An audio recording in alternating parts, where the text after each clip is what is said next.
The word vulva wasn't in Claire Baumhauer's vocabulary, until she was diagnosed with vulval cancer at the age of 43. Claire, 50, from Kent, had spent decades struggling with itchiness, soreness, and tears down there, but it wasn't until a tear turned into an ulcer that a medical professional finally assessed her properly. The John Lewis employee is married to Matthew, 51, a retail manager, has 2 children, Chloe, 23, and Ben, 18, and even during pregnancy and smear tests, her vulva complaints went unnoticed. If they had been, she might have received a diagnosis of lichen sclerosis, a skin condition that often affects the genitals, and is what caused Claire's cancer. Claire says, "I had symptoms of lichen sclerosis from the age of about 5. I can remember not being able to sit down comfortably, was itchy and sore, and I remember my mum taking me to the GP, a male GP, when I was probably about 8 or 9 years old. I was crying in the toilet from pain. It was a burning feeling, like razor blades going to the toilet, but the GP never looked at my vulva, never mentioned anything, said it was cystitis and I was given medication for that. As I got a little bit older I was too embarrassed to go back to the doctor, so I kept my symptoms quiet from my mum. In my early 20s I was still getting burning, itchy vulva pain. At that point, I took myself to the GP, and again it was a male GP, who never asked to look. I had never referred to it as a vulva either. The first time I heard the word vulva was when I was diagnosed at the age of 43 with vulva cancer. I'd always called it either down there, privates, or vagina, and those were also the words GPS used. They never used the word vulva either. I wasn't taught it at school. If I tell people I've had vulva cancer, most of the time I get, "Where's that?" and, "I didn't know you could get cancer down there." They are the two main things that people mainly say, which isn't surprising because I hadn't heard of either lichen sclerosis or vulva cancer before, and because of that, I didn't take my symptoms seriously.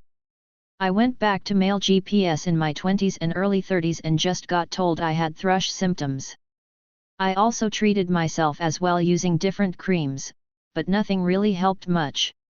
I had a smear test every 3 years, and in that time, nothing was ever picked up, so I'm thinking it must be okay.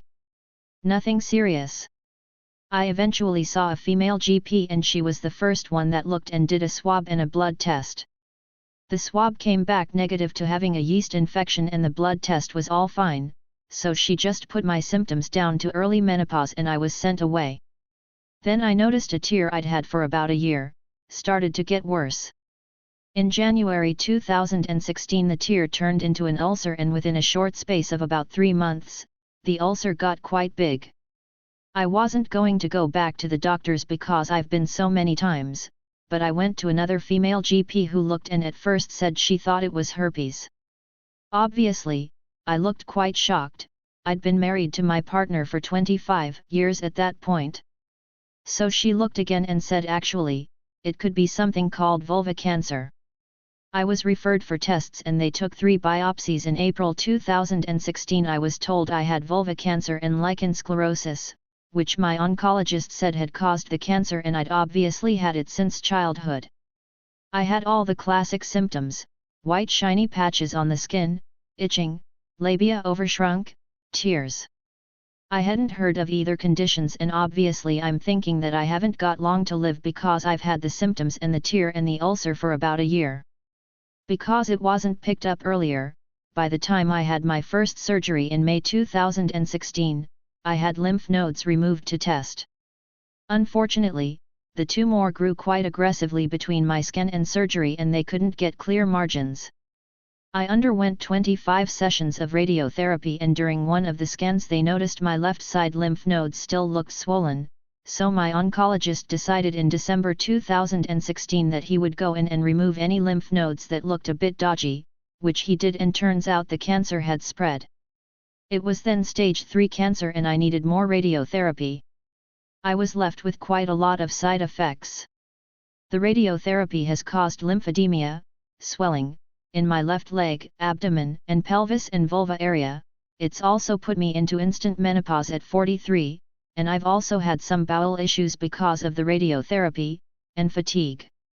In July 2017, I was told I was in remission, but unfortunately my last checkup was a couple of weeks ago and they've seen an area of concern. So I've had a biopsy which I'm waiting for the results of. It wasn't really until after the treatment all finished that it hit me. I was on autopilot during my treatment. And then I started to get angry because obviously I'd been misdiagnosed. If I'd been diagnosed earlier with lichen sclerosis, it wouldn't have spread and gone to stage 3 and left me with all these side effects. If it was caught early like any cancer, it would have been a smaller operation, I wouldn't have needed any radiotherapy, it wouldn't have spread, gone to stage 3 and I would have had a better quality of life after.